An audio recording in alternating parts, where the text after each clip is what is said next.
भागवतम कर लीजिए प्रभु जी तब। ठीक, ठीक है। तो हम भागवतम का भागवतम लगा लीजिए। स्टार्ट करेंगे। ओम नमो भगवते वासुदेवाय। ओम नमो भगवते वासुदेवाय।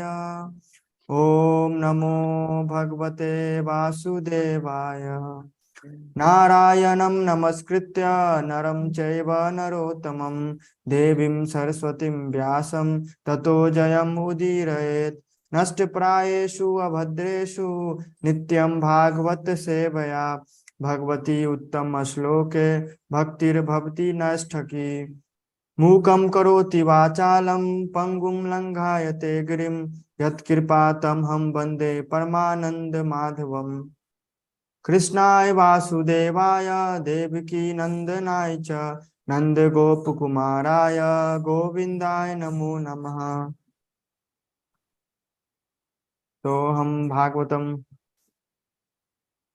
का कंटिन्यू भागवतम डिस्कशन कंटिन्यू करेंगे। तो हम लोग आज डिस्कस करेंगे भागवतम का कैंटो 1 चैप्टर 5 और उसके बाद वर्स वर्स 14 एंड 15। कोशिश करेंगे 2 वर्ष आज हो जाए, तो 14 वर्ष हम डिस्कस करेंगे। तो आप 14 है लोग प्रभु। हैंड रेज कर दीजिए जिन जिनको 14 रीडिंग है। करना। तो श्लोक जो है हम रिसाइट कर देते हैं। तो श्लोक रिसाइट करेंगे तो थोड़ी, उसके बाद आप लोग कंटिन्यू करिएगा। ततो अन्यथा किंचन यद विवक्षतः पृथक दृशस्कृत रूप नाम भी न करहि चित्त क्वपि च दुस्थिता मतिर्लभेत वाताहत नैरवास्पदम। तो आप लोग अब कंटिन्यू करिए यहाँ से ट्रांसलेशन से। जयप्रकाश प्रभु कंटिन्यू करिए। ठीक है प्रभु। ठीक। हरे कृष्णा प्रभु। हरे श्री कृष्ण। भगवान से अलग दिखने वाली जिस भी वस्तु का वर्णन करना चाहते हो वह विभिन्न रूपों, नामों तथा परिणामों के रूप में प्रतिक्रिया द्वारा मन को उसी प्रकार आंदोलित करने वाला है जिस प्रकार आश्रय विहीन नाव को चक्रवात आंदोलित करता है। तात्पर्य: श्रील व्यासदेव वैदिक साहित्य के समस्त वर्णनों के संपादक हैं, अतएव उन्होंने अनेक प्रकारों से दिव्य अनुभूति का वर्णन किया है, यथा सकाम कर्म, मीमांसा, योग शक्ति तथा भक्ति। इसके अतिरिक्त उन्होंने विविध पुराणों में अनेक देवताओं की विभिन्न रूपों तथा नामों से पूजा की संस्तुति भी की है। इसका परिणाम यह हुआ है कि जन सामान्य भ्रांत है कि वे श्री भगवान की सेवा में अपना मन किस प्रकार स्थिर करें। वे आत्म साक्षात्कार के सत्य मार्ग को ढूंढने हेतु सदा भ्रांत रहते हैं। श्री नारद मुनि श्रील व्यासदेव द्वारा संकलित किए गए वैदिक साहित्य की इसी त्रुटि पर विशेष बल दे रहे हैं और इस प्रकार वे प्रत्येक वस्तु को केवल परम भगवान के संबंध में वर्णन करने हेतु कह रहे हैं, किसी अन्य के संबंध में नहीं। वस्तुतः श्री भगवान के अतिरिक्त किसी भी वस्तु का अस्तित्व नहीं है। श्री भगवान विभिन्न विस्तारों, अंशों के रूप में प्रकट होते हैं। वे पूर्ण वृक्ष के मूल हैं। वे संपूर्ण शरीर के मानव उदर हैं। जड़ में जल डालना ही वृक्ष को सींचने की सही विधि है। ठीक इसी प्रकार पेट भरने से शरीर के सभी अंगों को शक्ति मिल जाती है। इसीलिए श्रील व्यासदेव को चाहिए था कि श्रीमद् भागवतम पुराण के अतिरिक्त अन्य किसी पुराण का संकलन न करते, क्योंकि उसमें रंच मात्र विचलन से आत्म साक्षात्कार में बड़ा उपद्रव हो सकता है। हरे कृष्णा प्रभु। हरे कृष्णा प्रभु जी। हाँ, तो आप अपना, और जैसे कि प्रभु जी ने बताया था कि सब जिनके पास भागवतम सेट है हार्ड कॉपी में, तो वो लोग अभी ओपन कर ले और साथ साथ में रिसाइट करें, जैसे जयप्रकाश प्रभु अभी पढ़ रहे थे। और आप मार्क कर सकते हैं, अंडरलाइन कर सकते हैं। तब इसके बाद आप हैंड डाउन कर लीजिए आप प्रभु। इसके बाद हेमलता माता जी आप पढ़िएगा। हरे कृष्ण। यहाँ से हाँ, यदि रंच मात्र, थोड़ा ऊपर करेंगे प्रभु जी। हाँ माता जी। यदि रंच मात्र विचलन से ऐसा उपद्रव हो सकता है, तो परम सत्य भगवान से पृथक विचारों के जानबूझकर किए गए विस्तार के विषय में क्या कहा जाए। देवताओं की पूजा का सबसे बड़ा दोष यह है कि इसमें सर्वेश्वरवाद, बहुदेवतावाद का जन्म होता है, जिसकी परिणति अनेक धार्मिक संप्रदायों की उत्पत्ति में होती है, जो भगवान के उन सिद्धांतों की उन्नति के लिए घातक है, जो दिव्य प्रेमा भक्ति द्वारा भगवान के नित्य संबंध में आत्म साक्षात्कार के लिए सही दिशा का निर्देश करने वाले हैं। इस प्रसंग में चक्रवात से विचलित नाव का उदाहरण उपयुक्त है। बहुत देवतावादी का विचलित मन उद्देश्य के स्थिर न होने के कारण कभी भी आत्मा साक्षात्कार की पूर्णता को प्राप्त नहीं कर पाता। तो आप लोग आशा करते हैं सब साथ में पढ़े होंगे। तो अब आप लोग माता जी, पहले आप ही, हेमलता माता जी, आप अभी तक पढ़े तो उसमें क्या समझे, आपको कौन सा पॉइंट अच्छा लगा तो आप डिस्कस करिए हम लोग के साथ।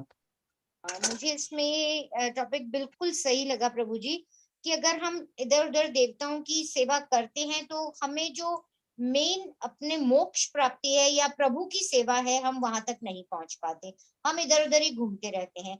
इससे तो श्री कृष्ण की सेवा करके और उनकी कृपा प्राप्त करके हम अपने जीवन का कल्याण कर सकते हैं, और यही हमारे जीवन का उद्देश्य भी होना चाहिए।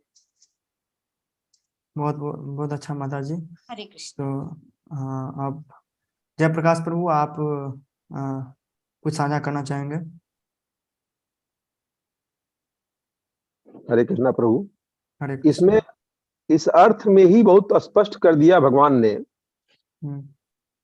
कि जिस भी वस्तु का वर्णन करना चाहते हो, वह विभिन्न रूपों, नामों, परिणामों के रूप में प्रतिक्रिया द्वारा मन को उसी प्रकार आंदोलित करने वाला है, जिस प्रकार आश्रय विहीन नाव को चक्रवात आंदोलित करता है।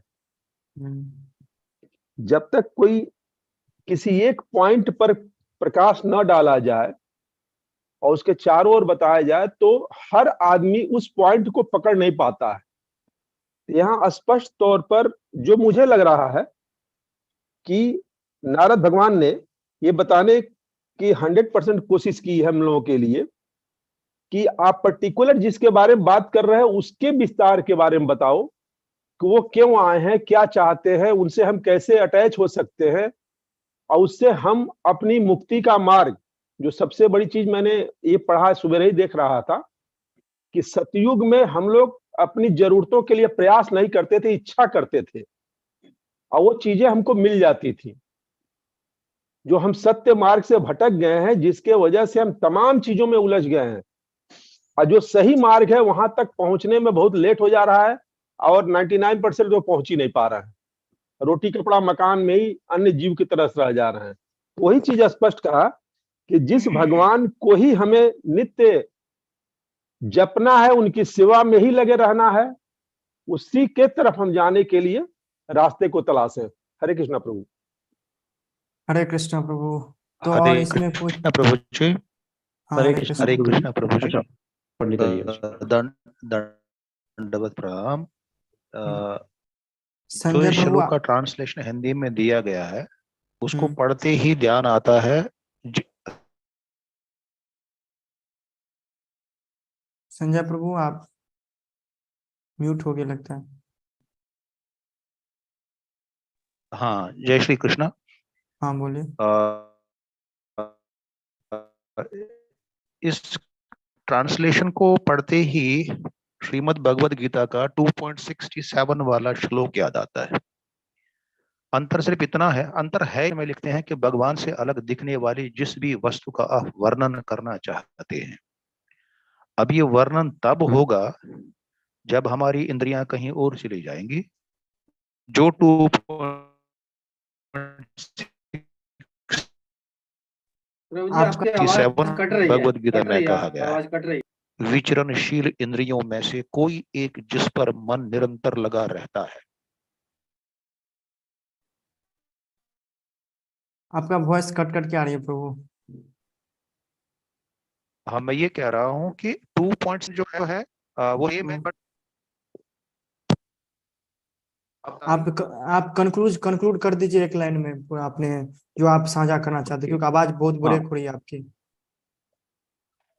अच्छा, मैं ये बता रहा था कि ये सिर्फ शब्दों का फर्क है। अगर हम दोनों श्लोकों को पढ़ेंगे तो कंक्लूजन पे आ जाते हैं और सेम मिलता है।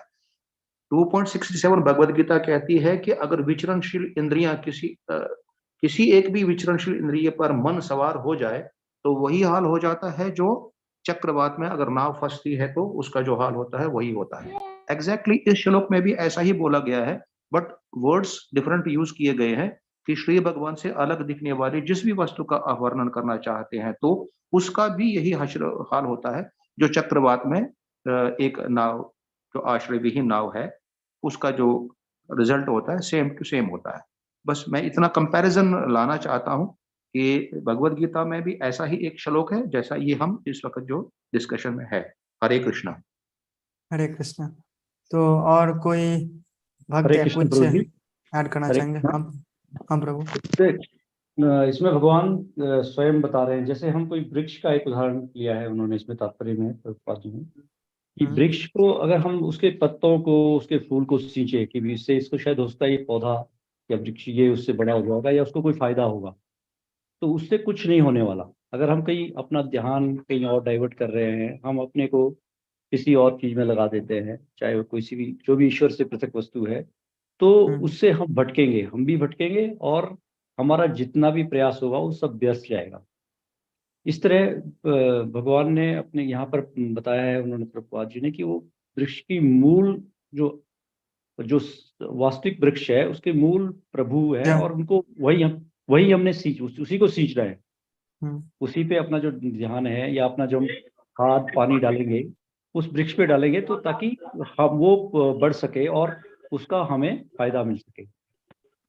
ये इसमें और जो थोड़ा सा भी, जैसे अभी पंडिता जी ने बताया था 2.67 वाला, तो हम अगर थोड़े से भी भटक जाते हैं तो उससे फिर हमारा डायरेक्शन चेंज हो जाएगा, या फिर हमको ये नाव की तरह, जैसे तूफान में नाव चली जाती है कहीं की कहीं या डूब जाती है, तो वही हाल हमारा भी होगा यदि हम प्रभु के उस पर ध्यान नहीं लगाते। और दूसरा, हम बहुत देवताओं की, जैसे सर्वदेववाद इन्होंने बताया कि इसमें फिर हम उसमें जैसे कई संप्रदाय आ गए, फिर उसके तो वो उसमें अलग अलग संप्रदाय में हम कहीं भी जाएं, लेकिन आफ्टरऑल रास्ता तो एक ही है।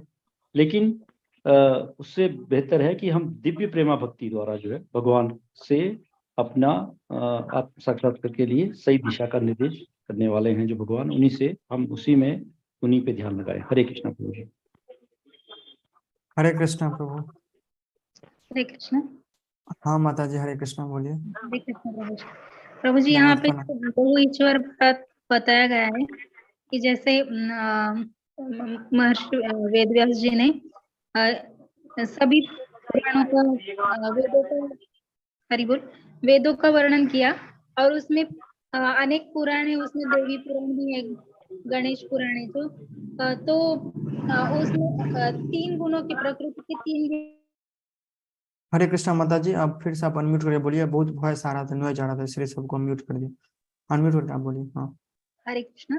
तो ये प्रकृति के 3 गुणों के हिसाब से उन्होंने सात्विक 6, राजसिक 6 और तामसिक 6 ऐसे पुराणों का वर्णन किया कि जैसे एक तामसिक व्यक्ति ऊपर उठ के राजसिक हो जाए और फिर राजसिक सात्विक हो जाए, सात्विक भक्त बने, ये था उनका। लेकिन उसमें प्रॉब्लम ऐसा हुआ कि ऐसे सेक्शन में हमने लोग नहीं रहते ना, एक ही घर में एक सात्विक है, एक राजसिक है, एक तामसिक है, तो सेक्शन वाइज ये नहीं रहे, तो हमें लगता है कि यही देवता श्रेष्ठ है। और उस पुराणों का जब वर्णन कर तो लास्ट में कंक्लूजन ऐसा है कि ये देवता श्रेष्ठ है, ऐसा ही वर्णन होता है। तो इसीलिए ये बहुईश्वरवाद हो गया, और बहुईश्वरवाद होने के कारण फिर सामान्य जन की चेतना विकसित भी नहीं होती, तो ये समझ में आने के लिए उनको बहुत तकलीफ होती है। तो इसीलिए ये देवी देवता श्रेष्ठ है, ये मैं जो उपासना कर रहा हूँ वो श्रेष्ठ है। इसमें ही सब लोग फंसे हुए थे, और अभी भी फंस चुके हैं। ऐसा नहीं कि अभी भी वो क्लियर है, लेकिन श्रील प्रभुपाद की कृपा के द्वारा ब्रह्म मध्व गौड़ीय संप्रदाय जो वैष्णव संप्रदाय है और बाकी भी उनके कृपा के द्वारा, आचार्यों के कृपा के द्वारा और वेद नारद जी के द्वारा ही ये संभव हो सका कि उन्होंने महर्षि वेदव्यास जी को भगवान की महिमा और उनका जो मीन्स भगवान पूर्ण ब्रह्मांडों की अखिल सृष्टि के नायक है और वो मीन्स प्रभव का स्थान, उत्पत्ति स्थान वो है और सभी उन्हीं से आते हैं। ये जब क्लियर हुआ तो ये थोड़ा थोड़ा मीन्स बहुईश्वरवाद मीन्स मैं खुद के उदाहरण से देखती हूँ कि बचपन में मुझे लगता कि अरे शिव जी मुझे अच्छे लगते थे क्योंकि वो तपस्या में थे।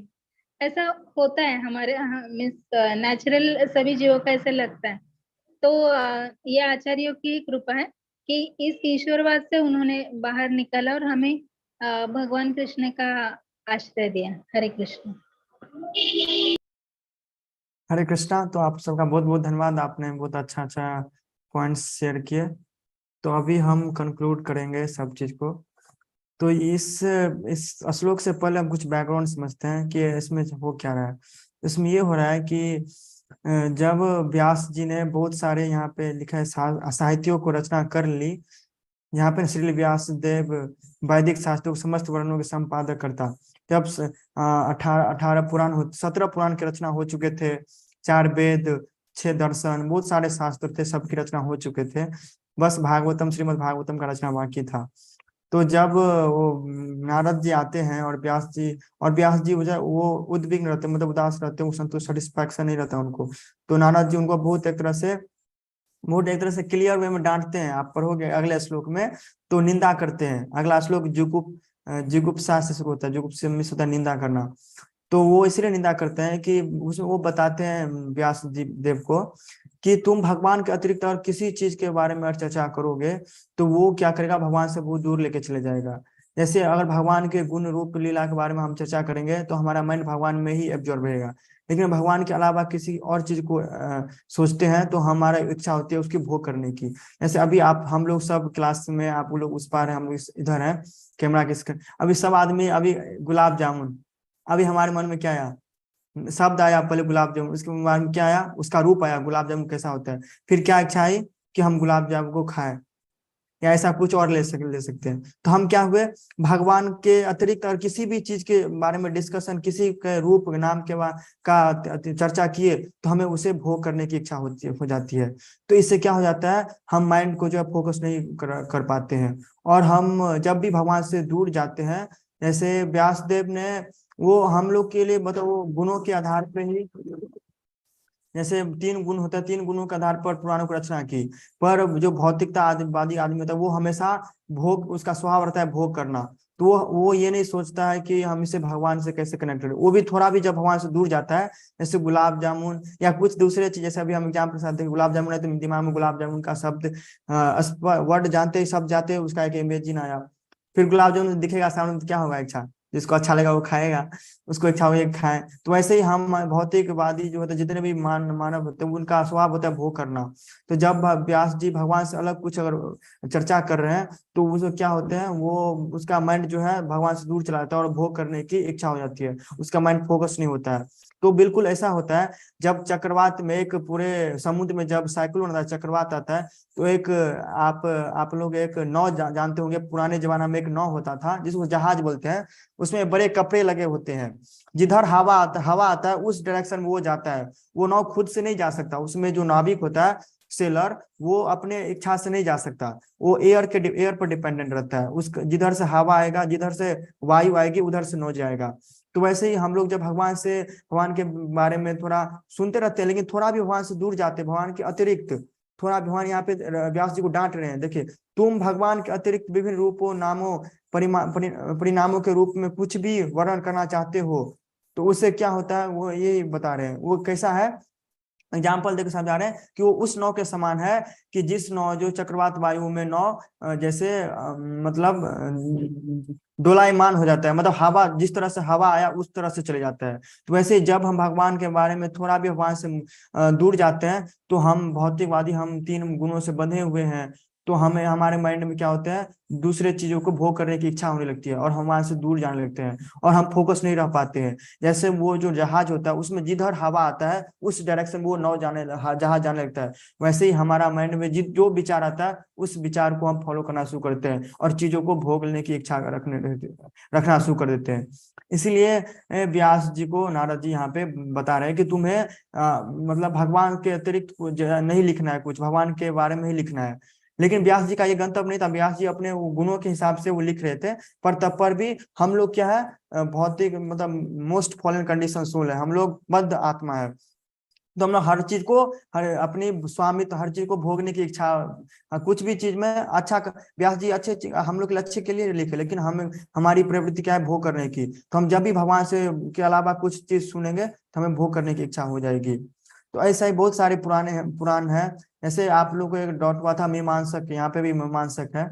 तो बहुत सारे वेद पुराण में ये बताया गया कि आप ये बहुत एक तरह से कर्म कांड, एक शुद्ध भक्ति होता है, कर्म कांड होते हैं, तो उसमें कर्म कांड बताए गए हैं कि आप ये यज्ञ करोगे तो आप इंद्र बन जाओगे, ये करोगे तो ये इंद्र बन जाओगे।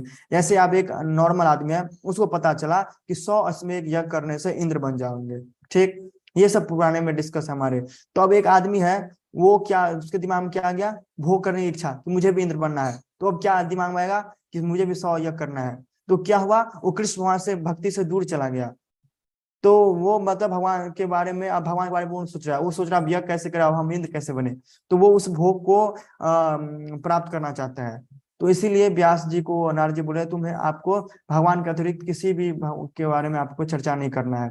वो हमें भगवान से दूर लेके चले जाती है, क्योंकि हमारी प्रवृत्ति है किसी भी चीज को भोग करने की। तो ऐसे ही मीमांसक एक शब्द आया यहाँ पे भी है। मीमांसक होते हैं, हमारे सनातन धर्म में 6 दर्शन है, तो उसमें से एक दर्शन शास्त्र होता है, उसको बोलते हैं मीमांसा। अब मीमांसक में जो विद्वान होते हैं, जो मीमांसक, जैसे विज्ञान है वैज्ञानिक, तो विज्ञान के जो मास्टर होते हैं, वैसे मीमांसा के जो मास्टर होते हैं मीमांसक, उसका 1-2 नाम होते हैं, जैमिनी, ये सब बहुत सारे मीमांसक थे। तो ये सब, तो ये और भाई इसके यहाँ पे 2 एग्जाम्पल भी दिए हैं। जैसे आप, जैसे ये जो है क्या बोलते हैं, उसको देखा भोग यहाँ पे है कि 100 यज्ञ करने से इंद्र जी बन जाएंगे। तो ऐसे ऐसे बहुत सारे हमारे शास्त्रों में बहुत देवी देवता, बहुत कर्म कांड है। आप ये करोगे तो यहाँ पे जाओगे, आप ये करोगे तो पितरों के पास जाओगे। तो लोग क्या करते हैं, रिजल्ट को देखते हैं और भोग उसकी इच्छा, वो अभी भौतिकतावादी हम लोग उतने भगवान में फिक्स नहीं हुए, तो भगवान को इम्पोर्टेंस नहीं समझते हैं कि भगवान के सेवा करने की, कृष्ण भगवान की सेवा करने की क्या इम्पोर्टेंस है। तो उसे भोग की इच्छा रहती है, तो वो भोग में लिप्त रहना चाहते हैं, तो वो तुरंत भगवान की भक्ति को छोड़ देते हैं।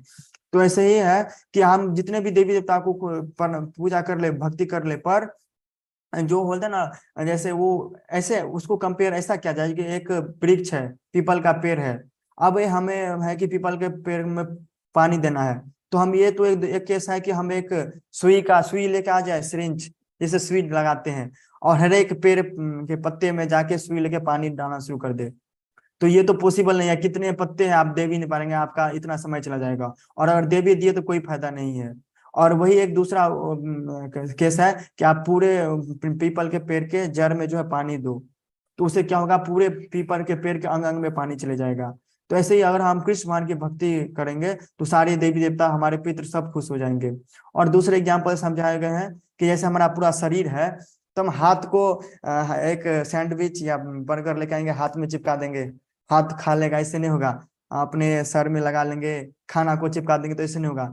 लेकिन उसका एक प्रोसेस है, जब हम मुंह में लेके पेट में जाएगा, तो हमारे जैसे भगवान को बोला गया, कृष्ण वो भगवान क्या उदर है पूरे शरीर का, जब उदर में हम किसी चीज को डालेंगे तो उसी से पूरे शरीर में क्या हो जाएगा, पूरे शरीर में उसकी न्यूट्रिशन, उसकी जो होता है क्या बोलते हैं उसको, पौष्टिकता हो जाएगी, पूरे शरीर का ओवरऑल विकास होगा।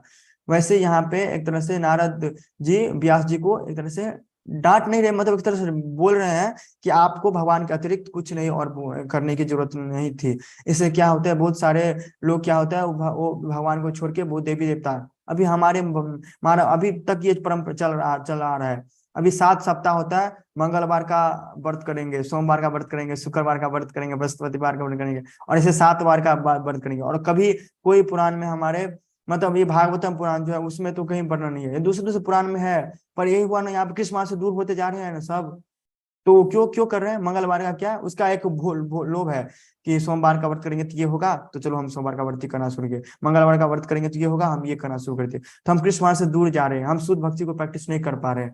इसीलिए व्यास जी को नारद जी यहाँ पे बता रहे हैं कि आपको भगवान के अलावा कुछ ऐसा नहीं करना, अलावा आपको नहीं बताना चाहिए, क्योंकि यहाँ भौतिक जगत में जो आदमी होते हैं वो हमेशा भोग के पीछे भागते हैं, तो भगवान से तुरंत दूर चले जाएगा। और वो उनका माइंड कंट्रोल नहीं है, जो आइडिया आया, जो इच्छा हुई, वो इच्छा को फुलफिल करने के लिए हमारे शास्त्रों में क्या है? प्रमाण है।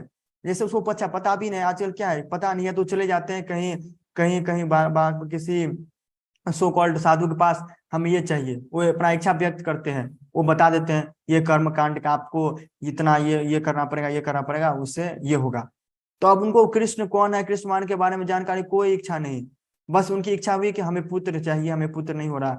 मतलब एक एग्जाम्पल होता है नॉर्मल जो भारतीय समाज में होता है, तो वो चले गए किसी साधु के पास, अब उनको बता दिए, अब वो भी वर्णित है, वो वैसे नहीं अपने मन से नहीं बताएंगे, वो दूसरे जो पुराण है हमारे, जो अभी व्यास जी इतने सारे पुराण में रचना की है, तो वो जो रचना कर दी है तो उसके हिसाब से उनको रिजल्ट दे दिए कि आप ये व्रत का पालन इतने दिन तक करो, और ये नियम है, तो आपका पुत्र होने का ये संयोग बनेगा।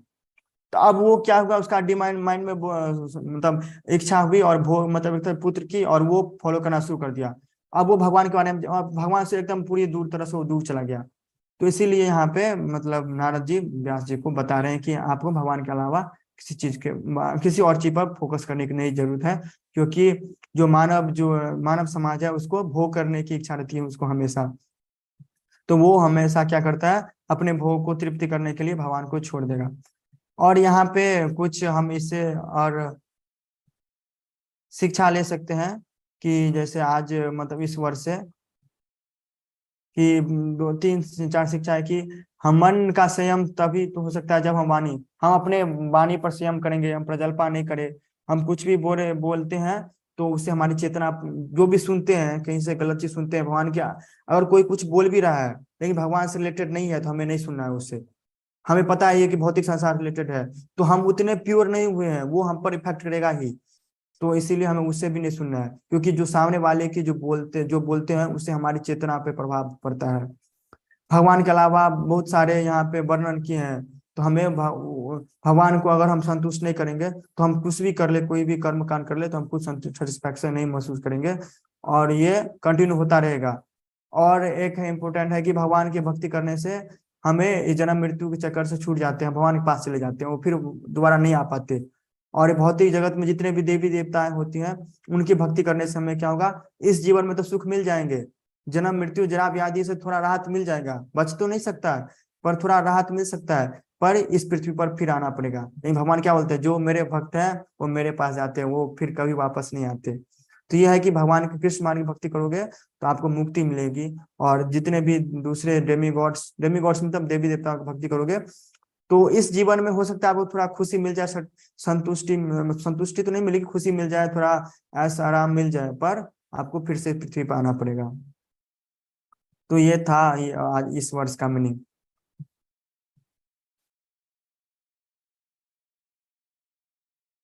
तो और आप लोग कुछ ऐड करना चाहे, नहीं तो हम आगे बढ़ेंगे।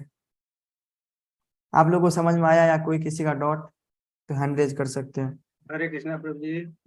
हरे कृष्णा प्रभु।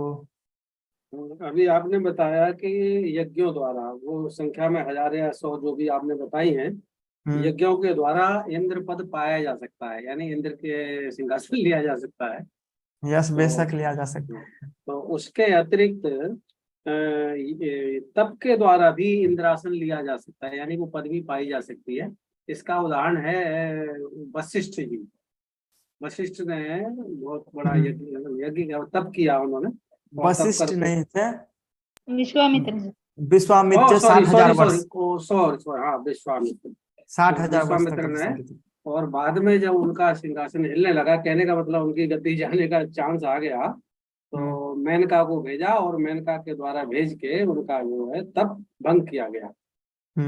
इसके अतिरिक्त एक और उदाहरण आता है, मनु और शत्रुपा, जो रामायण में दिया गया है कि उन्होंने दोनों ने, पति पत्नी ने इतनी घोर तपस्या की, तो वहां पर शंकर जी, ब्रह्मा जी कई बार आए, एक बार नहीं आए, बहुबारा। उसके अतिरिक्त जब काम नहीं बना, उनके कहने से, हम तुम्हें ये दे देंगे, वो दे देंगे, सारा कुछ पृथ्वी का दे देंगे, तो नहीं माने। अंत में भगवान को स्वयं ही आना पड़ा, और वहां पर भगवान से वरदान मांगा गया कि भाई शत्रुपा जी, आप जो कुछ मांगना है मांग लीजिए, आपकी तपस्या बहुत अच्छी रही है। तो शत्रुपा जी ने कहा कि मुझे आपके जैसा पुत्र चाहिए, यानी ये यज्ञ का परिणाम है कि मुझे आपके जैसा पुत्र चाहिए। तो भगवान वह कहते हैं, विष्णु जी, कि भाई मेरे जैसा पुत्र और कहाँ हो सकता है, मुझे ही आना पड़ेगा, पहले आप पहुंचिए, मैं आपके पास आता हूँ और आपका पुत्र बन के आऊंगा। तो ये भी एक तपस्या का ही फल है कि भगवान को स्वयं पुत्र बन के वहां जाना। हरे कृष्णा। तो ये तो अच्छा है कि भगवान की प्राप्ति के लिए, लेकिन ये जो भोग की इच्छा, जैसे इंद्र पद हमें चाहिए, इंद्र एक पोस्ट है। अभी इन जो एक पुरंदर नाम के एक राजा है, वो अपने पूर्व जन्म में 100 इसमें यज्ञ किए थे, तो वो इंद्र है। अभी अगला इंद्र जो है वो राजा बलि जो है, वो अगले इंद्र वेटिंग में है, अगले इंद्र वो बनेंगे। तो जो 100 असमय यज्ञ कर लेते हैं, और ऐसे बहुत सारे, ब्रह्मा भी एक पोस्ट है, ब्रह्मा आप बनना चाहते हैं तो आप ये करो, आप ब्रह्मा बन जाओगे। ये सब पोस्ट पूरे बताए गए हमारे पुराण वेद में, जो व्यास जी डिस्क्राइब किए हैं। तो वही है कि लोगों को इच्छा हो जाती है उस पोस्ट के, तो क्या होता है भगवान से उसको फिर भगवान कृष्ण ने कोई मतलब नहीं, मतलब वो पूरा जीवन लगा देते हैं वो पोस्ट को प्राप्त करने में। तो यही हमें भगवान से दूर लेके एक तरह से जा रहा है, इसलिए व्यास देव को नारद जी इसी के बारे में बोल रहे हैं। तो अब हम अगला वर्ष डिस्कस करेंगे। कोई और किसी का जिज्ञासा या कमेंट तो आप बोल सकते हैं अभी।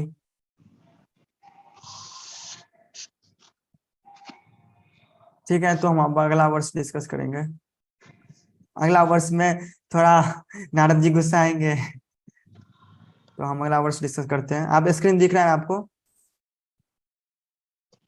हाँ प्रभु जी दिख रहा है। ठीक है, सब म्यूट कर लीजिए, हम वर्ष रिसेट कर देते हैं, उसके बाद आप लोग पढ़िएगा। जुगुप्सितं धर्म कृते अनुशासतः स्वभाव रक्तस्य महान व्यतिक्रमः यद् वाक्यतो धर्म इति तरह अस्थितो न मन्यते तस् निवारणं जनः। तो अब विमला माता जी आप ही स्टार्ट करिए यहाँ से, ट्रांसलेशन से। अब सबसे रिक्वेस्ट है कि सब अंडरलाइन करें, क्योंकि थोड़ा ये लंबा है ये इसका परपट, तो क्या होता है लिंक टूटते जाता है, तो इसीलिए सब साथ में पढ़ना की कोशिश करना है, अंडरलाइन करते जाना है, जिससे लिंक बना रहे। हम माता जी स्टार्ट करिए अब। हरे कृष्णा प्रभु जी। हरे कृष्णा माता जी, धन्यवाद। सामान्य लोगों में भोग करने की स्वाभाविक प्रवृत्ति होती है और तुमने धर्म के नाम पर उन्हें वैसा करते रहने के लिए प्रोत्साहित किया है। यह अत्यंत घृणित तथा अत्यंत अनुचित है, क्योंकि वे लोग तुम्हारे उपदेशों के अनुसार मार्गदर्शन प्राप्त करते हैं, अतः वे ऐसे कार्यों को धर्म के नाम पर ग्रहण करेंगे। प्रभु जी थोड़ा ऊपर करो स्क्रीन। हम माता जी ग्रहण करेंगे और निषेधों की भी परवाह नहीं करेंगे। हो गया माता जी, हरे कृष्णा हो गया माता जी। हरे कृष्णा। देखिए ये ट्रांसलेशन पढ़ते ही कितना मतलब बोल्ड में नारद जी बोल रहे हैं व्यास जी को। तो अब आगे कोई कंटिन्यू करेंगे।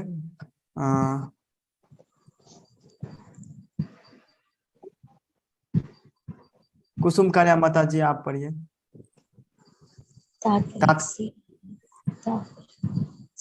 हरे कृष्णा प्रभु जी। हरे कृष्णा प्रभु जी।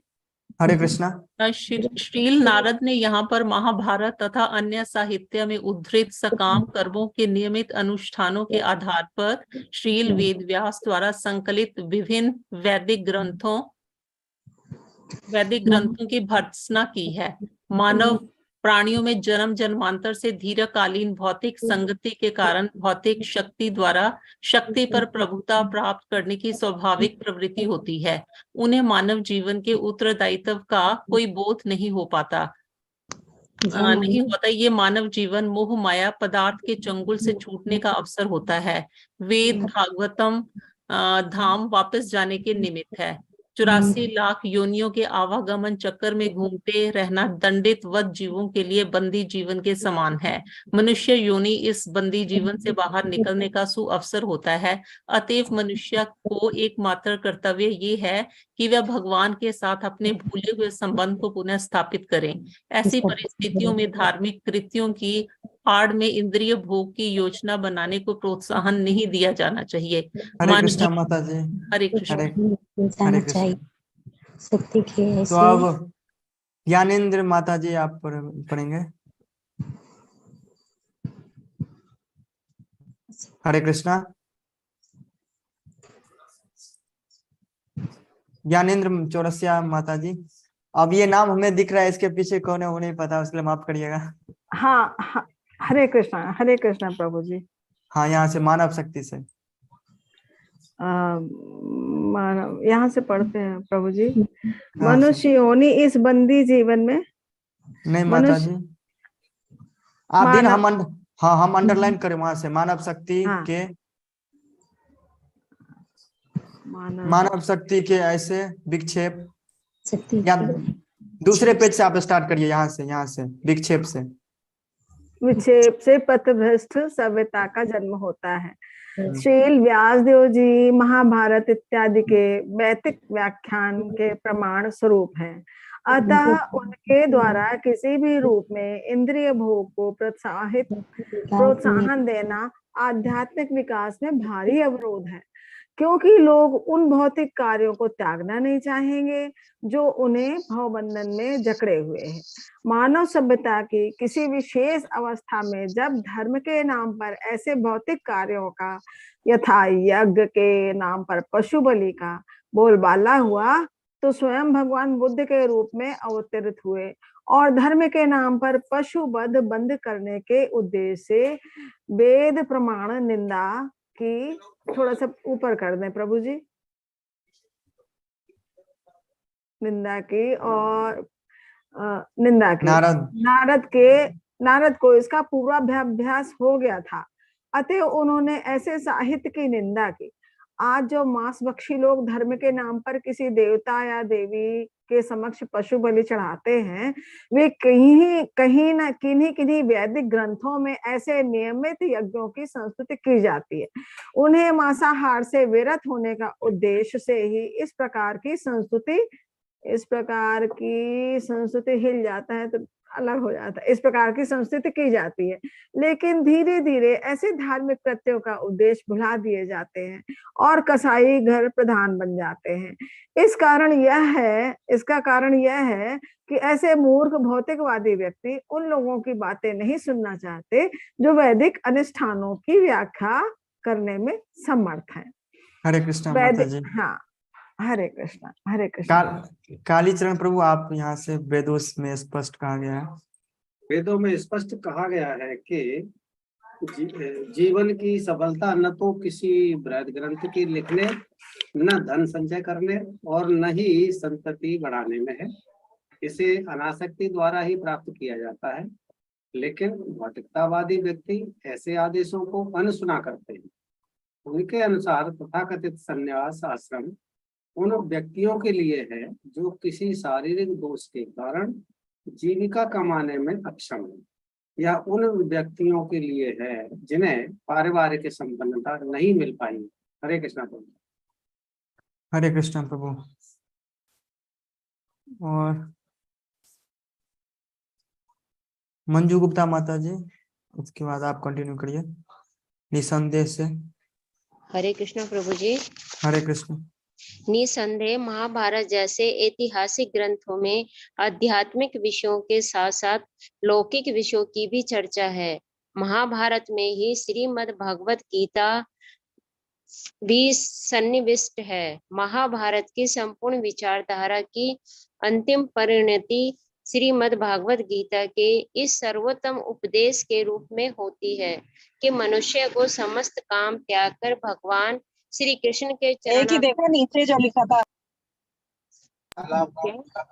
वो नहीं देखा मैंने ना, नीचे की निगाह पड़ी थी। हाँ माता जी, आप कंटिन्यू करिए मंजू माता जी। आप म्यूट हैं, सबको अभी म्यूट किया हम, आवाज आ रहा था तो आप अनम्यूट करके बोलिए माता जी। अंजू माता जी। हाँ जी, ठीक है प्रभु जी, हो गया। चरणाविंदों की शरण पूर्ण रूप से स्वीकार करनी चाहिए, लेकिन भौतिकवादी प्रवृत्तियों वाले मनुष्य राजनीतिक, आर्थिक तथा परोपकारी कार्यों में अधिक रुचि रखते हैं, जिनका उल्लेख महाभारत में है, और मुख्य विषय अर्थात श्रीमद् भगवत गीता के प्रति कम रुचि दिखाते हैं। श्री नारद मुनि शील व्यासदेव की इस समझौतावादी प्रवृत्ति की प्रत्यक्ष भर्त्सना करते हैं और यह उपदेश देते हैं कि प्रत्यक्ष रूप से यह घोषित करे कि मनुष्य जीवन की मूलभूत आवश्यकता श्री भगवान के साथ अपने नित्य संबंध को अनुभव करना तथा अविलंब श्री भगवान को समर्पण करना है। हरे कृष्णा माता जी। हरे कृष्ण प्रभु जी।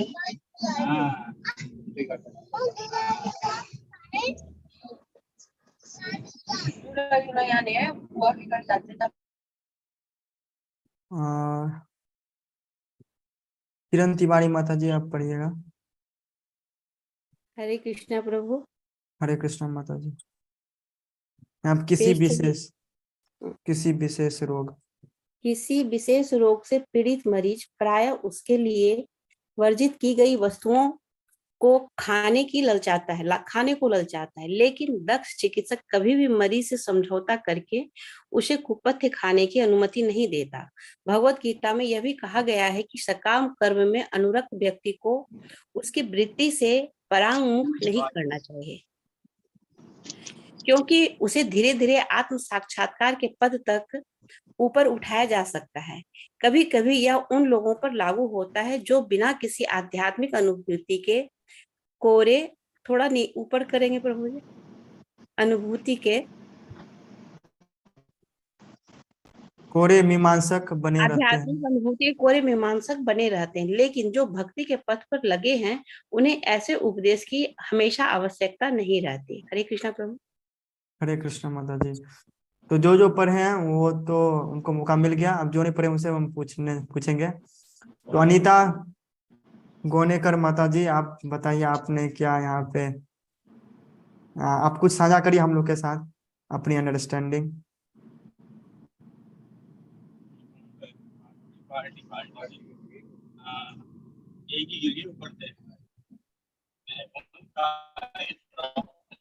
हरे कृष्णा।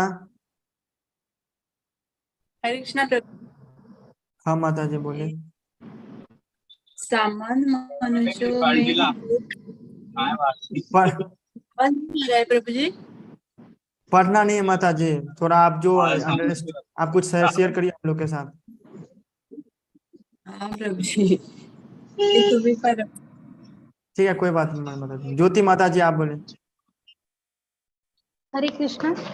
हरे कृष्णा। हाँ, जैसे यहाँ पे नारद जी जो सामान्य लोगों की प्रवृत्ति है, वो सामान्य लोग कौन से, जो हम जैसे बद्ध जीव हैं, तो बद्ध जीव की प्रवृत्ति है कि वो धाम से ही वो नीचे आया है भोग भोगने के लिए। भगवान के धाम में ही हम लोग थे, लेकिन भगवान से इच्छा करके उनके जैसे भोग मुझे भोगना, ऐसे करके हमें यहाँ पे जीवन मिला। तो फिर नारद जी बोले कि जो मूल कारण है भोग भोगने की प्रवृत्ति, तो उस प्रवृत्ति को अपने धर्म का नाम दिया और अपने धार्मिक अनुष्ठानों में उनका अंतर्भाव किया। तो अभी ऐसी परिस्थिति होने वाली कि लोग वेदों को पढ़ेंगे तो उन्हें पता चलेगा कि इससे ये प्राप्त होगा, इससे ये प्राप्त होगा, ये इंद्रिय सुख प्राप्त होगा इस यज्ञ से, तो वो उसी में उलझे रहेंगे और भक्ति भगवान नहीं करेंगे। तो जैसे एक शिक्षक अपने एक गुरु अपने शिष्य को डांटता है, वैसे डांट लगा रहे हैं नारद जी व्यासदेव जी को। और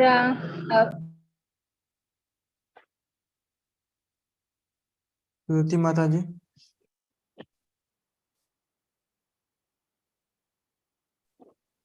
ज्योति माता जी आप अनम्यूट, लगता है हम कर दिया आपको गलती से। हरे कृष्णा। तो एक उत्तम गुरु रहता है, वो हमेशा शिष्य की तारीफ ज्यादा नहीं करता ही नहीं तारीफ, वो शिष्य आगे बढ़े और वो पूरा उसमें निष्णात हो, इसीलिए उसको बार बार डांट लगाते हैं।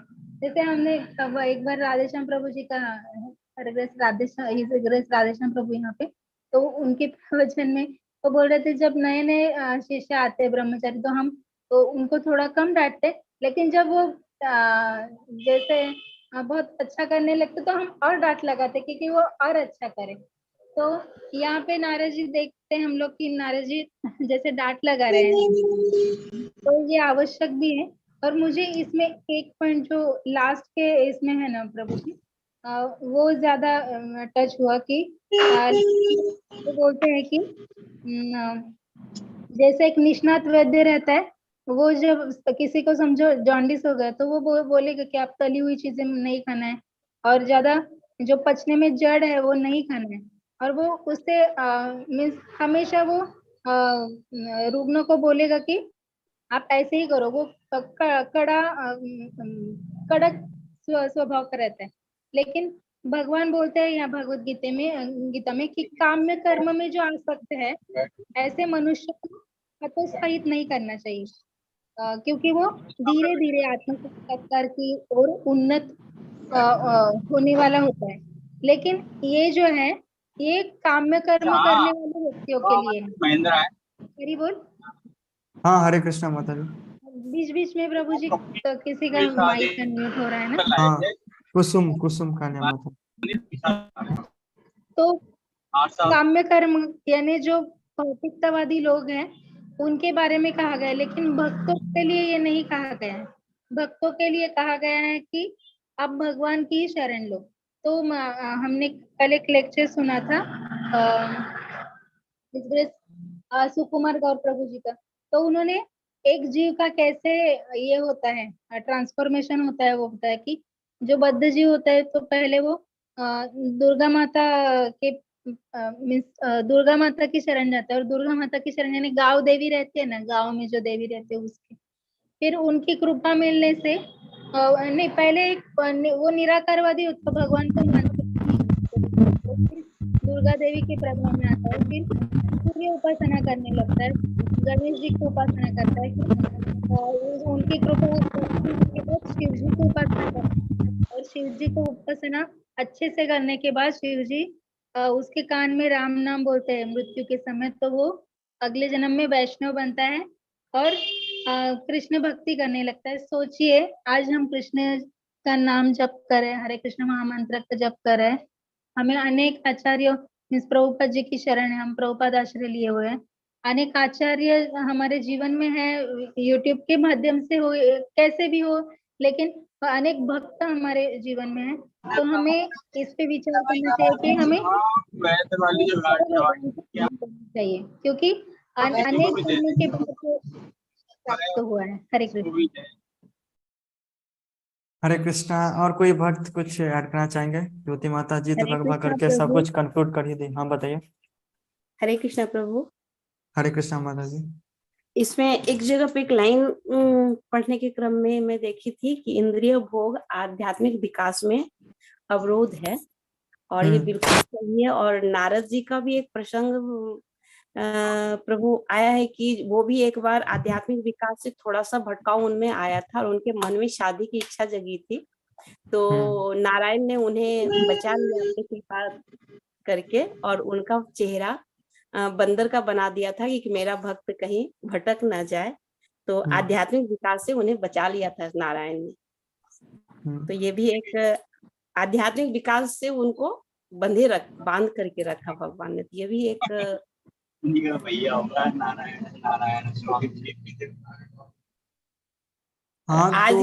आज के भक्तों को अगर ऐसा कोई पूजा पाठ करे और उन्हें फल नहीं मिलता है तो वो नाराज हो जाते हैं, उन्हें लगता है कि भगवान ने मेरी सुनी नहीं, जबकि कभी कभी मंगल के पीछे अमंगल और अमंगल के पीछे भी मंगल छुपा होता है। हरे कृष्णा प्रभु। हरे कृष्णा माता। हरे कृष्णा प्रभु। हरे कृष्णा प्रभु जी। आप डिसाइड करिए आप दोनों में कौन पहले बोलेंगे। नहीं माता जी बोले। माता जी। अच्छा, इसमें प्रभु जी एक ये आया है कि एक मनुष्य योनि ऐसी है जिसमें हम आवागमन से छूट सकते हैं कि मनुष्य ये करता और कोई योनि में आदमी भगवान का नाम नहीं ले सकता। बहुत इंपॉर्टेंट पॉइंट ना आपने नोट किया, इस पे हम बाद में डिस्कस करेंगे। और कोई आप हरे बताइए। कृष्ण, हरे कृष्णा हरे प्रभु। कृष्णा प्रभु जी।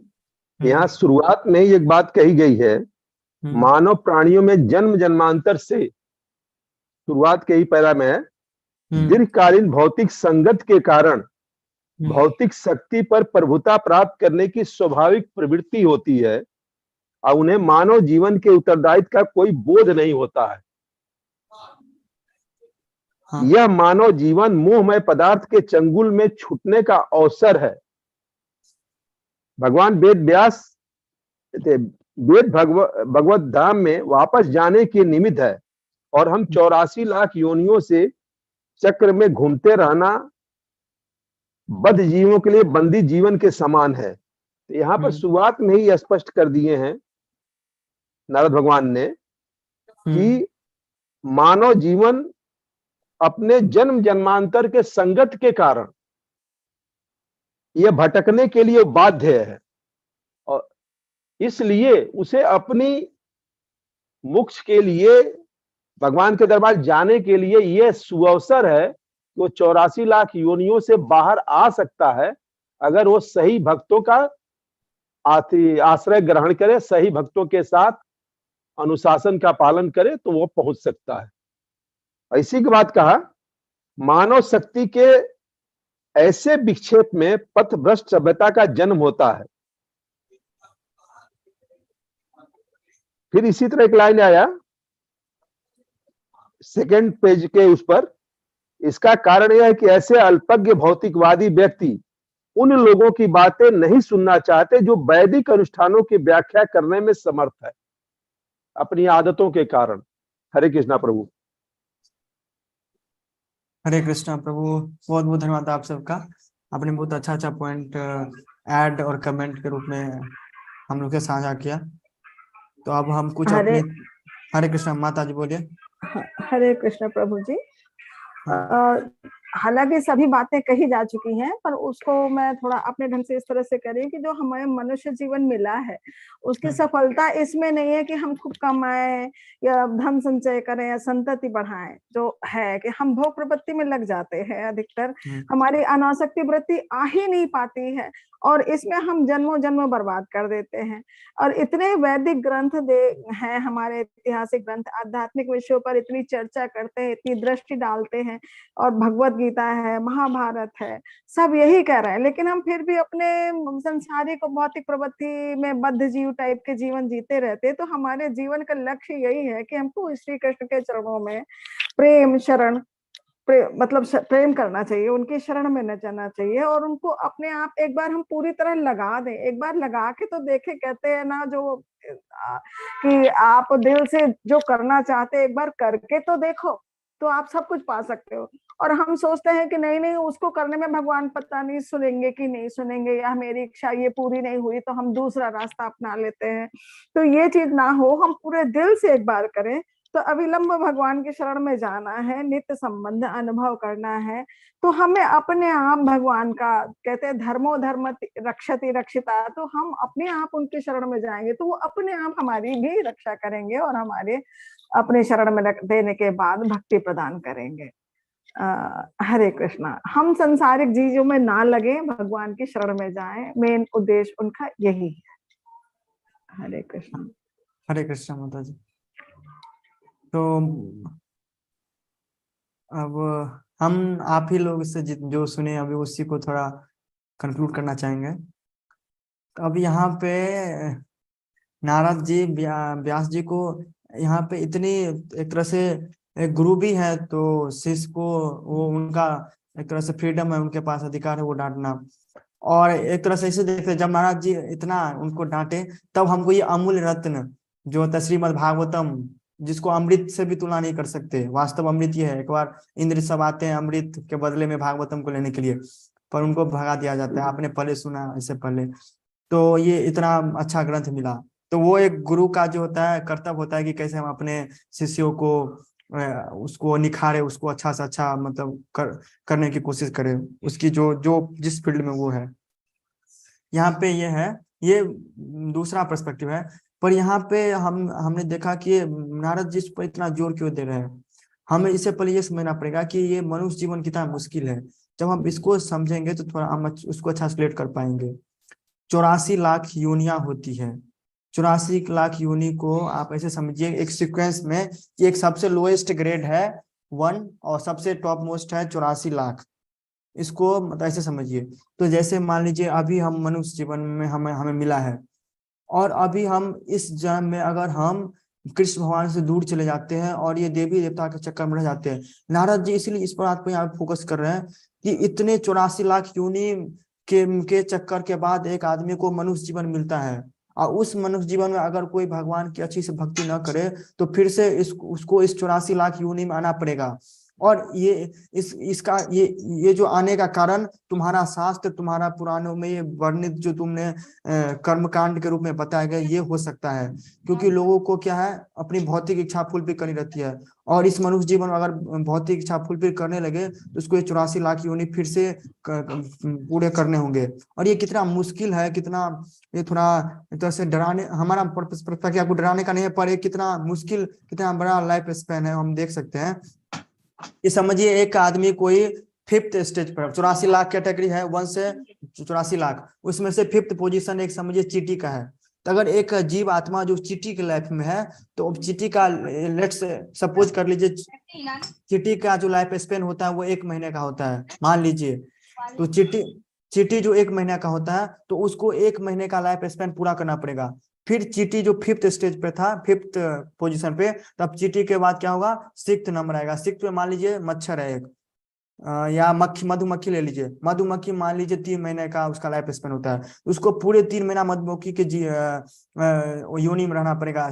उसके बाद ऐसे ऐसे करते करते पूरे 84 लाख योनि आ जाए, पूरा पार करने होंगे। मान लीजिए कोई बरगद का पेड़ बन गया, वो मान लीजिए 50 लाख स्पीसीज तक, 1 से लेके 50 लाख स्पीसीज पर आ गया, तो उसको बरगद के पेड़ बन के 1000 साल तक रहना पड़ेगा। मान लीजिए ऐसे, फिर उसके बाद आगे बढ़ते बढ़ते बढ़ते बढ़ते फिर जब मनुष्य पर पशु जीवन में आया, तो मान लीजिए कछुआ बन गया, तो कछुआ 300 साल जीता है, तो कछुआ बन के 300 साल जीना पड़ेगा। तो समझिए कितना मुश्किल है, कितना बड़ा समय है। 84 लाख स्पीसीज, 84 लाख स्पीसीज मतलब 84 लाख योनिया। इतने योनिया का अलग अलग अपना लाइफ स्पैन होता है। ऐसे अगर कोई मच्छर बन गया तो मच्छर बन के 15 दिन उसको रहना पड़ेगा, मच्छर का जो लाइफ स्पैन होता है। कोई पेड़ बन गया, इतने सारे पेड़ पौधे हैं, एक आम का ट्री कितना साल तक रहता है। तो हर एक स्पीसीज का पूरा लाइफ स्पैन पूरा करने के बाद उसको मनुष्य जीवन मिलता है। तो हम इसको काउंट ही नहीं कर सकते, हमारा पूरा मैथमेटिक्सन फेल हो जाएगा इस लाइफ स्पैन को काउंट करने में। कितने हजार करोड़ वर्ष तक पूरा लग जाएगा इस 84 लाख योनि।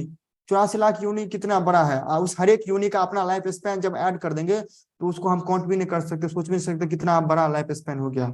तो उतना चीज को फॉलो करके जब एक यूनि से दूसरे यूनि ऐसे करते करते क्रम बढ़ते बढ़ते बढ़ते जब कोई मनुष्य जीवन आता है, और मनुष्य जीवन में आकर अगर कोई भगवान की भक्ति नहीं किया, वो कर्म कांड में लग गया, वो भोग की इच्छा में, या उसको अपने भोग को फिलफिल करने में, जैसे यहाँ पे भगवान बता रहे हैं ना, इतने मुश्किल के बाद नारद जी इसलिए यहाँ पे बता रहे हैं 84 लाख योनि। मनुष्य जीवन ही ऐसा योनि है जिससे वो भगवान को प्राप्त कर सकता है।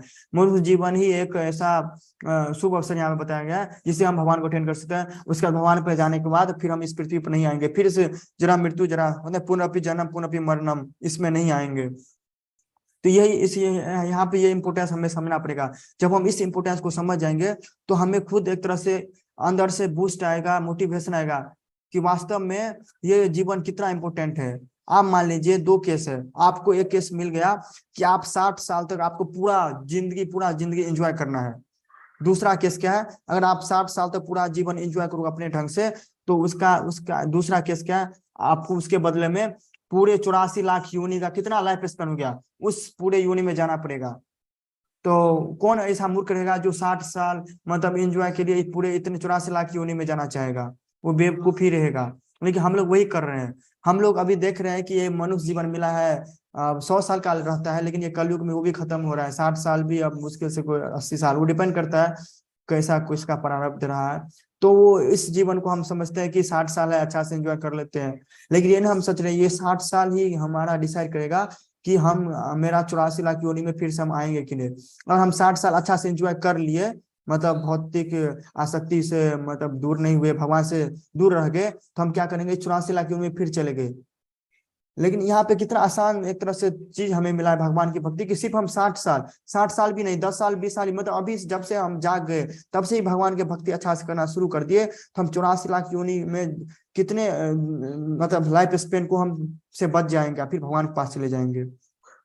अब फिर क्या पता, आपको क्या लगता है कि एक ही बार हम मनुष्य बने हैं? नहीं, 84 लाख योनि कई बार हम पार कर चुके हैं। हमें ये भी नहीं पता कि 84 लाख योनि हम कितने बार ये साइकिल हम राउंड कर चुके हैं। तो कितने हम मनुष्य जीवन में मिले, इससे पहले भी मिला होगा हमारा, पर हमें भगवान के भक्तों का संग नहीं मिलेंगे। हम फिर ऐसे ही कर किए होंगे, किसी कर्म कांड में फंस गए होंगे, और फिर से हम इस योनि में चले गए, फिर ये मनुष्य जीवन मिला है और फिर हम यही काम कर रहे हैं। तो इसलिए नारद जी यहाँ पे उनको एक तरह से निंदा कर रहे हैं। मनुष्य जीवन इतना शुभ अवसर होता है, तुम इस अवसर पे अगर तुम अपने पुराणों में, अपने शास्त्रों में, मतलब वो बता रहे हैं कैसे, मतलब ये कर्म कांड, इसे ये भोग वो भगवान के से ही जोड़ रहे हैं, पर एक तरह से वो जैसे होता है ना मांसाहार, जैसे काली माता को ये चढ़ता है, तो क्या करते हैं भौतिक आदमी, वो इसके निषेध पर नहीं देखते, इसके पीछे क्या टर्म एंड कंडीशन वो फॉलो नहीं करते, बस वो देखते हैं कि शास्त्रों में वर्णन है तो हम करेंगे, और ये ऐसे करते जा रहे हैं, और ये फिर से 84 लाख योनि में आते जा रहे हैं। तो ये कितना एक तरह से दयनीय स्थिति है। अगर खुद अपने बारे में सोचे तो सोचिए हम कितने हमें खुद पर दया आना चाहिए, कितने करोड़ों अरबों साल से हम इसमें भटक रहे हैं। ये ऐसा ही चीज है, आपको कोई बोले, आप कभी अपने मुंह में इसको बहुत एक तरह से घृणा शब्द यूज किया हमारे शास्त्रों में, और श्लोक नहीं याद आ रहा है। जैसे एक बार आप किसी चीज को चबा लेते हैं, जैसे खाना को कभी चबा के फिर फेंक देते हैं, और फिर उसको फिर उसको मुंह में लेके फिर चबाते हैं, हम लोग वही कर रहे हैं। हम लोग एक बार कई बार मनुष्य बन चुके हैं और ये भोग आसक्ति में लग चुके हैं, लेकिन फिर से क्या हुए, फिर से इसी में हम लग रहे हैं, मतलब मुंह से निकाल दिए, मतलब बार बार उसी को चबा रहे हैं, जो मुंह से निकाल के फेंक दिए फिर उसको उठा के मुंह में चबा रहे हैं। तो ये हम कर रहे हैं, पर हमें पता नहीं चल रहा है। तो हमें खुद पर एक तरह से दया आना चाहिए कि हम कितने बुरे तरीके से इतने कि मानव जीवन इतना अच्छा से मिला है, और मानव जीवन में अभी वो सोच रहा होगा, अभी कोई चींटी से जाकर पूछेगा कि तुम्हारा कब मानव जन्म आएगा, तो बोलेंगे कई करोड़ों अरबों साल। वो लाइन में लगे हैं वो लोग, वो चींटी के बाद फिर अगले स्टेज ऐसे करते करते मनुष्य जीवन आएगा। हम लोग क्या करते हैं, हम लोग इस स्टेज में आके हम लोग भगवान की भक्ति नहीं कर रहे हैं। एक प्रभु जी बोलते हैं कि हम लोग को एक वीआईपी सीट मिला है, वीआईपी टिकट, जैसे जैसे बहुत बड़ा एक मंदिर है, उसमें बहुत भीड़ रहते हैं, तो वीआईपी लोग आते हैं ना, तो कॉमन आदमी को साइड कर देते हैं, कॉमन आदमी को साइड कर दिए और वीआईपी को बीच से एंट्री देते हैं। तो वैसे ही भगवान हम लोग को मनुष्य जीवन दे के बीच से एंट्री देने की कोशिश करें कि तुम मेरे पास डायरेक्ट आ सकते हो, मुझे प्राप्त कर सकते हो। पर हम लोग क्या करते हैं, फिर से बीच से जाके फिर से इधर से आके उस कॉमन लाइन में लग जाते हैं, और फिर से कॉमन लाइन में लग के भगवान मतलब इंतजार करते रहते हैं। ऐसे ही इतने सारे 84 लाख योनि है, सब कॉमन लाइन में खड़े हैं, कब ऐसा दिन आएगा जिससे भगवान के बारे में हम सुन सकते, भगवान को प्राप्त कर सके, हम एलिजिबल बन सकते। वो इस दूसरे योनि में एलिजिबल ही नहीं है, वो भगवान के बारे में जान सकते। हम लोग एलिजिबल हैं, लेकिन हम लोग क्या करते हैं, वो वीआईपी भगवान टिकट दिए हैं कि तुम आके डायरेक्ट मेरे पास आओ, तो हम लोग जाते हैं वीआईपी लाइन से, पर आके पीछे से फिर कॉमन लाइन में आके खड़े हो जाते हैं। तो हम लोग कितने मतलब भाग्यशाली हैं, कभी ये गर्व होनी चाहिए हमें। लेकिन इस अवसर का लाभ उठाना है कि हमें पूरे जीवन भगवान को समर्पित देना है। अब पूरे जीवन हमें बोलने में बहुत बड़ा लगता है, लेकिन जब हम 84 लाख स्पेसीज, 84 लाख योनि के उसके क्या बोलते हैं जो लाइफ स्पैन, उसके जो जीवन काल से कंपेयर करें तो कितना छोटा लगता है। हमें 60 साल ही अभी सबका अपना जीवन है, अभी से अपना पूरा देना है पूरा जीवन, तो कि 40-50 साल देना है मात्र, और उतना भी नहीं देंगे, हमें क्या करना पड़ेगा 84 लाख योनि, और उसमें भी जितना हर एक योनि का जो अपना लाइफ स्पेन होता है। ये नहीं कि 24 घंटा आपको भगवान की भक्ति करना है, बस हमें जो साधना है वो कंप्लीट करनी है, हमारे भगवान का हमेशा स्मरण करना है, भगवान के 5 चीज हमेशा करना है, नाम गुण रूप लीला धाम। भगवान के जो धाम है, गुण नाम रूप, ये सब भक्तों के संग करना है, तो ये सब करके हम भगवान के पास जा सकते हैं। तो इसीलिए यहाँ पे नारद जी बता रहे हैं कि मनुष्य जीवन इतना शुभ अवसर होता है, लेकिन हम तुम्हारे जो तुमने शास्त्रों में जो वर्णन किया है, मनुष्य उसका गलत फायदा उठा रहे हैं। वो उससे क्या कर रहे हैं, खुद को क्या अपना मनुष्य जीवन बर्बाद कर रहे हैं। वो जो इतना अच्छा शुभ अवसर मिला भगवान को प्राप्त कर सकता है। यहाँ पे जन्म जन्मांतर से दीर्घकालीन भौतिक संगति के कारण, भौतिक संगति से हम हैं लेकिन हमें पता नहीं चल रहा है, तो प्राप्त भगवान को प्राप्त कर सकता है, पर तुम्हारे वजह से ये प्राप्त नहीं कर सकता है। जैसे महाभारत में बहुत सारी चीज है, लेकिन महाभारत में एक भागवत गीता है, लेकिन भौतिक लोग क्या करेंगे, महाभारत की भागवत गीता में कम रुचि रखेंगे। आगे यहाँ पे बताए गए हैं, उसमें बहुत सारे जो कर्म कांड है, महाभारत हमने भी नहीं पढ़ा है, पर उसमें बहुत सारे चीज ऐसा है, जैसे इंद्रियों को कैसे भोग किया जाए, मतलब इंद्रियों के सुख के लिए। और ऐसे बहुत सारे पुराने हैं, जैसे आप शिव पुराण आप पढ़ोगे तो, या टीवी पे कभी कथा सुनोगे तो उसमें यही सब बताते रहते हैं, आप ये करो ये हो जाएगा, ये करो तो ये हो जाएगा, ये करो तो ये हो जाएगा, और बहुत सारे पुराने ऐसे। तो यहाँ पे यही हमें समझना है कि हमें मनुष्य जीवन कितना इम्पोर्टेंस है, और हमें अपने इस जीवन को भगवान के भक्ति में लगाना है। और ये ऐसा सिचुएशन हो गया कि शास्त्रों का जब इतना गलत यूज होने लगा कि सब शास्त्रों के बल पे बलि देना शुरू कर दिया, दुर्गा माता को, काली माता को, और यज्ञ में बलि देना शुरू कर दिया, तब भगवान को खुद अवतार लेने पड़े। भगवान का 24 अवतार में से बुद्ध अवतार है, और ये नारद जी को पता चल गया था, क्योंकि उन्हें पता चल गया कि व्यास देव ने ऐसा कर दिया, तो इससे तो आगे आने वाले समय बहुत विध्वंसकारी चीज हो सकती है। लोग धर्म के नाम पे, शास्त्रों के नाम पे, वो तो बोलेंगे क्या व्यास देव ने लिखा है इसलिए हम कर रहे हैं, पर वो क्यों लिखे वो तो नहीं देखेंगे। उनको तो कैसे भी अपना इच्छा को पूरा करना है, तो उन्हें पता था। तो कलयुग में भगवान बुद्ध के अवतार में कृष्ण भगवान आए, भगवान बुद्ध के रूप में, और उन्होंने क्या किया, उन्होंने क्या बोला, कोई वेद पुराण कुछ नहीं है, सब गलत है, तुम्हें कुछ किसी को फॉलो नहीं कर रहा है। क्यों नहीं फॉलो करना है, क्योंकि लोग क्या इसका मीनिंग समझते हैं वेद पुराण का, उसमें बलि देना है। वेद पुराण सही है, लेकिन लोगों का मोटिव क्या हो गया था, इससे क्या होता है, मनुष्य पशु को बलि करना, बलि देना, यज्ञ में आहुति देना, ये सब गलत चीज करना, भौतिक इच्छा फुल भी करने के लिए वो लोग क्या करते थे, मांसाहार करते थे। तो वो क्या किए, बुद्ध जी क्या किया, गौतम बुद्ध बोले वेद में सब कुछ गलत लिखा है, तुम्हें वेद को फॉलो नहीं करना है, वेद में गलत लिखा है। अब जब वेद ही गलत हो गया, इसका मतलब सब कुछ गलत हो गया, तो मांसाहार खुद ब खुद रुक जाएगा। तो वो इसलिए बौद्ध धर्म का क्या है कि अहिंसा परमो धर्म, वो मतलब वो इस सबको सपोर्ट ही नहीं करते, वो लोग शास्त्रों को नहीं मानते, वो जानबूझ के भगवान को ऐसा करना पड़ा, क्योंकि अगर ऐसा शास्त्र को सपोर्ट करते तो फिर वो मांसाहार सब कंटिन्यू रहता। लेकिन वो क्या किया, शास्त्र को ही डिनाई कर दिया, नहीं शास्त्र में सब गलत लिखा है, तुम्हें शास्त्र को फॉलो नहीं करना है। तो इससे क्या हुआ, कुछ हद तक मांसाहार, पशु बलि ये सब कम हुआ। तो ये खुद ये भगवान की एक तरह से लीला थी। कभी कभी आगे आप पढ़ोगे तो होता है कि गौतम बुद्ध शास्त्र को नहीं मानते थे, इसका रीजन ये था कि इसे भगवान का न मानने का। तो यही है। उसके बाद यही सब है। उसके बाद मतलब कि महाभारत में देखिए भगवद गीता सनिष्ठ है, पर महाभारत की संपूर्ण विचारधारा अंतिम परिणति भगवद गीता के चरण उपदेश के रूप में होती है। मनुष्य को चाहिए कि सारी व्यस्तताएं त्याग कर भगवान श्री कृष्ण के चरणारविंद में शरण ग्रहण करे। पर भौतिकतावादी क्या करते हैं, महाभारत में बहुत ज्यादा चीज है ना, राजनीतिक, जैसे कैसे धृतराष्ट्र दिमाग लगाता है, दुर्योधन कैसे, उसे राजनीतिक आप सीख सकते हो, बहुत बड़े राजनीतिक बन सकते हो। लेकिन हम लोग वही करते हैं, लोग भगवद गीता को नहीं देखते, राजनीतिक, अर्थशास्त्र तथा इस सब में अधिक रुचि रखते हैं। इनका उल्लेख महाभारत में है, और मुख्य विषय में अर्थात भगवद गीता के प्रति कम रुचि रखते हैं। तो यहाँ पे यही है कि मनुष्य जीवन क्या मूलभूत आवश्यकता है कि भगवान व्यास जी यहाँ पे प्रभुपाद जी बता रहे हैं कि हमें बस ये पता चलना है, हमें ये समझना है कि मनुष्य जीवन कितना मुश्किल समय मिला है। और ये हमें, और दूसरी इच्छा क्या होनी चाहिए, हम भगवान के मतलब नित्य भगवान के पाठ पार्सल में भगवान के साथ जाना है, भगवान के साथ संबंध स्थापना करना है, भगवान के ही अंश है। भगवान को जब भी देखे तो भगवान से इच्छा करना है कि भगवान हम आपके पास आना चाहते हैं। भगवान के विग्रह को देख के जब भी चैंटिंग करे तो इस आर्त दुख भाव से कि भगवान हम आपसे बिछड़ चुके हैं, एकदम हमारी इच्छा है कि आपके पास जाने की, इस भाव से हमेशा चैंटिंग करना चाहिए। कब ऐसा दिन जाएगा जब आपका दर्शन होंगे।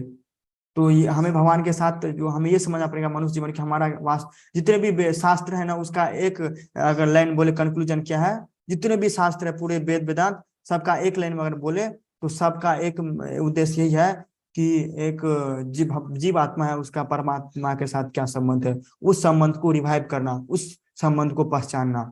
बस पूरे शास्त्र का यही मत है कि हम कैसे अपने भगवान के साथ हमारा जो संबंध है उसको स्थापित करें, फिर से पुनर्स्थापित करें। और यहाँ पे बताते हैं, जैसे एक अच्छा जो डॉक्टर होता है वो क्या करता है, कोई मरीज आता है तो उसको बताते हैं, जो डायबिटीज पेशेंट है उसको बताएंगे ये सब परहेज है, ये सब आपको नहीं करना है, उसे कोई समझौता नहीं करेंगे, वो डायरेक्ट बोलेंगे आपको अगर बीमारी ठीक करना है तो जो जो ये बताए गए आपको ये फॉलो करना पड़ेगा, नहीं तो अगली बार से मेरे पास नहीं आएगा, दूसरे डॉक्टर के पास जाइएगा। तो वैसे ही यहाँ पे नारद जी बता रहे हैं कि तुम्हें ये सब लिखने की जरूरत ही नहीं थी, तुम ये सब नहीं लिखते तो बस यही सब अगर यही रहता तो लोग के पास उपाय नहीं था, तो लोग भगवान की भक्ति करते, क्योंकि दूसरा उपाय नहीं था। लेकिन तुम ऐसा लिख दिए तो अब लोग के पास उपाय हो गए। तुम लिखे हो सही, पर लोग क्या, लोग की प्रवृत्ति है भोग करने की, तो उसका मीनिंग क्या करेंगे, भोग के हिसाब से अपने फायदे के लिए मनी यूज करेंगे, उसके पीछे का रीजन नहीं समझेंगे। तो इससे क्या होगा, मनुष्य जीवन जो इतने मुश्किल के बाद उसको मिला है तो उसका भी नाश कर बैठेगा। इसीलिए नारद जी ना, बहुत नारद जी के बारे में, नारद जी अभी बोले ना आप, एक माता जी बोली थी, नारद जी एक विश्व मोहिनी ऐसा कुछ नाम था, उसके प्रति वो मोहित हो चुके थे, तो क्या हुआ था, वो अट्रैक्शन हो गया था, पर ऐसा नहीं था, वो तो एग्जाम्पल सेट करने के लिए हम लोग के लिए। नारद जी बहुत एक्सॉल्टेड वैष्णव है, उनका हम उनके बारे में सोच नहीं सकते। तो नारद जी के कितने महान महान शिष्य हुए हैं। तो नारद जी ना हमेशा लोगों का हित के बारे में सोचते हैं, हमेशा नारद जी इतने दयालु, वैष्णव का काम ही रहता है करुणा से, हे कृष्ण हम लोग बोलते भी ना, वांछा कल्पतरु कृपा सिंधु कृपा सिंधु, वो लोग क्या होते हैं, कृपा के सागर होते हैं। तो हमेशा पतित जीव पर दया करते हुए नारद जी उनसे सबसे श्रेष्ठ भक्त हैं भगवान के। वो मृगारी जो मतलब क्या करता था, एक जानवर को मार देता था, अधमरा मार के छोड़ देता था, नारद जी उन पर कृपा किए और वो बहुत बड़ा भक्त बन गया। तो नारद जी हमेशा अपने भक्तों पर कृपा करते हैं, उन्हें हमेशा टेंशन रहती है कि कैसे इस पतित जीव हम लोग का उद्धार कैसे होगा। तो हमेशा ब्रह्मा जी से क्वेश्चन पूछते हैं कि कलयुग में इस पतित जीवों का उद्धार किया होगा।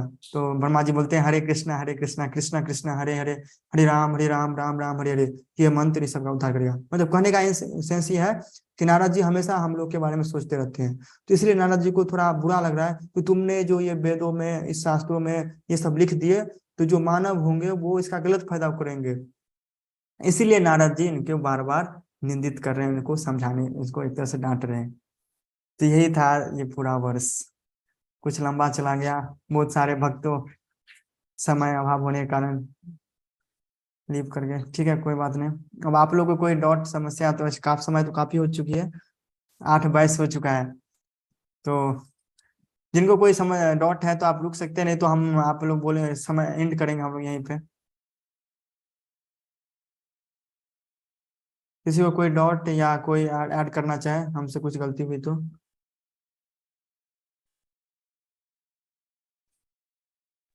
प्रभु जी बहुत अच्छा क्लास लिया, अभी टाइम हो रहा है। ठीक है, तो हम लोग एंड करेंगे क्लास। हरे कृष्णा हरे कृष्णा हरे कृष्णा। कल फिर हमारी सेवा है, प्रभु जी ने बोला कि आज और कल मुझे लेने की क्लास, तो ऐसे आप लोग से हम कृपा की आशा करेंगे, और वैष्णव ब्राह्मण से आप लोग कृपा करिए, जैसे हम अच्छा से क्लास ले सके, भगवान के बारे में लोग को बता सके। वांछा कल्पतरुभ्यश्च कृपा सिंधुभ्यः च पतितानां पावनेभ्यो वैष्णवेभ्यो नमो नमः। अनंत कोटि वैष्णव वृंद की जय। तो हम लोग बंद करेंगे हरे कृष्णा महामंत्र करके। हरे कृष्णा हरे हरे कृष्णा हरे कृष्णा कृष्णा हरे हरे हरे कृष्णा हरे हरे, हरे राम राम हरे हरे। सब लोगों को धन्यवाद। हरे कृष्णा। हरे कृष्णा प्रभु जी, हरे कृष्णा माता जी दंडवत प्रणाम। हरे कृष्णा सभी को दंडवत प्रणाम। हरे कृष्णा प्रभु जी, सबको दंडवत प्रणाम। अविनाश प्रभु जी बहुत अच्छा बोला, बहुत अच्छे से समझाया। हरे कृष्णा माता जी। धन्यवाद। हरे कृष्णा प्रभु जी।